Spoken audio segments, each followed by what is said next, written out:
Welcome to Lecture 13. This is the first lecture in Module 4, which will deal with corrections.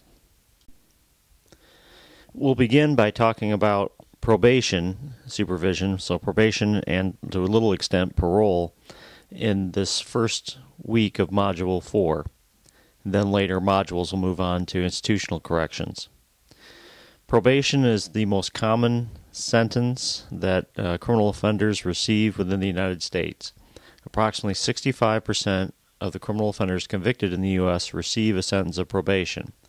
Probation allows offenders to remain in the community and maintain employment while they get treatment and pay restitution back to the victim or fines back to the court.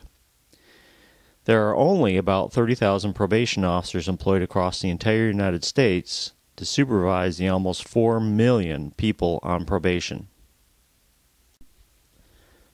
Offenders sentenced to probation must abide by specific rules of probation supervision, which may include requirements such as report to a probation officer on a regular basis, complete specific types of counseling, refrain from alcohol or drug use, maintain employment, avoid certain places, individuals such as the victims or other gang members, or types of employment, so they can't work as bouncers, or people who are convicted of financial crimes might not be allowed to work with any job where they directly deal with money, and to observe a curfew or remain at home in their free time. These conditions of probation are designed specifically to try to force the offender to live a lifestyle that is not deviant, try to live a more normal lifestyle, stay at home rather than running the streets, maintain a job, stay away from deviant places and only go to places with pro-social activities. Probation officers have two primary duties. First is to supervise the offender to make sure that the offender obeys the rules of probation or the rules of their sentence and does not reoffend. So it's kind of a community safety or community protection function. And then second is to encourage and assist the offender to rehabilitate by assisting with counseling, employment, and other life decisions. So while performing these duties, probation officers use their discretion to decide how best to handle rule violations that probationers usually commit. Most probationers will commit violations, usually status violations, so violations of their rules, sometimes called a technical violation, not necessarily a new offense. But 99.9% of offenders will violate technical rules of their sentence at some point. It's just very common. So probation officers use their discretion should they report these violations to court, and if so, what punishment should be requested, because usually in issuing probation violation orders up to the court to let them know that the probationer violated their probation, the probation officer is usually required to recommend a punishment for that offense. So that's another way they can exercise their discretion. Now, probation versus parole. Those that have completed an undergraduate degree in criminal justice, you should know the difference between the two. But realizing that there are some students that have not had an undergraduate education in criminal justice, I'll take a brief minute here to explain the difference between the two. How they differ is how one gets on probation or parole. What they actually do on probation and parole is very similar, but how you get there is completely different. Persons on probation were sentenced to probation by a judge as their punishment. They were found guilty of a crime, and then a judge sentenced them to probation. That's their punishment. Persons on parole, however, were sentenced to prison as their punishment.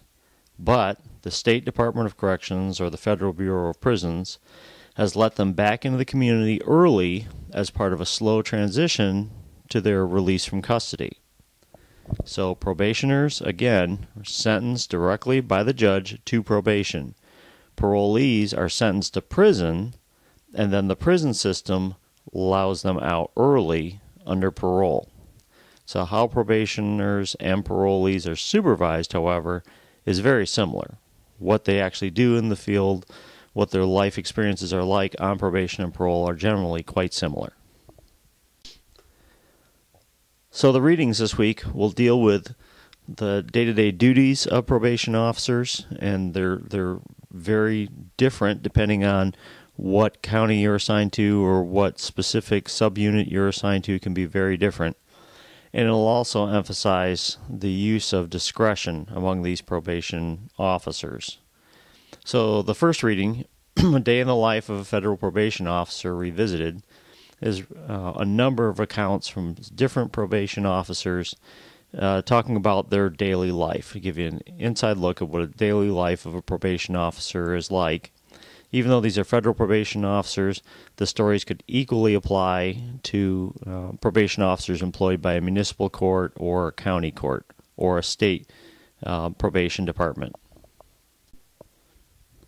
The first reading will expose you to a lot of the stressors that probation officers have to handle, psychological as well as physical stress that they're under.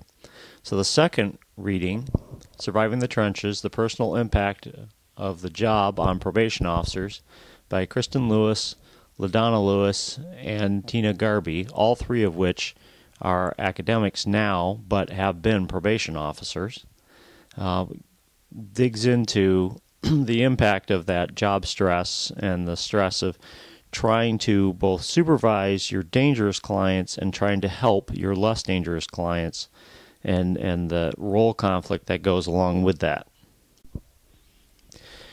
Your third reading is Measuring Community Corrections Officials' Perceptions of Goals, Strategies, and Workload from a Systems Perspective, Differences Between Directors and Non-Directors, by Matthew D. Michelle and Brian Payne.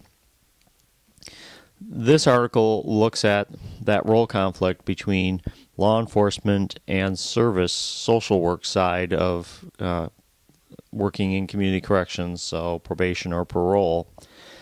It also highlights the difference in the perspectives of those in management and those actually providing services to clients.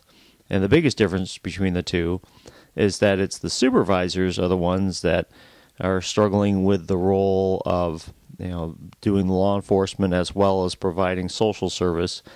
And most of the probation officers in the trenches actually doing the job day to day with face-to-face contact with probationers tend to, a la Lipsky's street-level bureaucrat theory, kind of just apply the rules. The rules are the rules, and as a way of possibly stress management, that's how they deal with that role conflict between the law enforcement side of their job and the social service side of their job.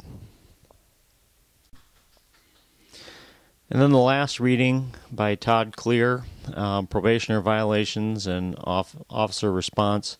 Todd Clear, who's worked in corrections and then became an academic, and he's now a dean over the Criminal Justice College at Rutgers University. And in this article, they're looking at the probation violations. When somebody violates their sentence, and whether or not, how that probation officer uses their discretion, whether or not to notify the court that the offender actually did violate their probation, or are they just going to overlook it as a way to manipulate and control and try to get the offender to cooperate. And then when they do, so they're looking at what type of situations do trigger a violation report being filed for the court, and the types of severity of punishments that the probation officers are recommending, and what's correlated with that.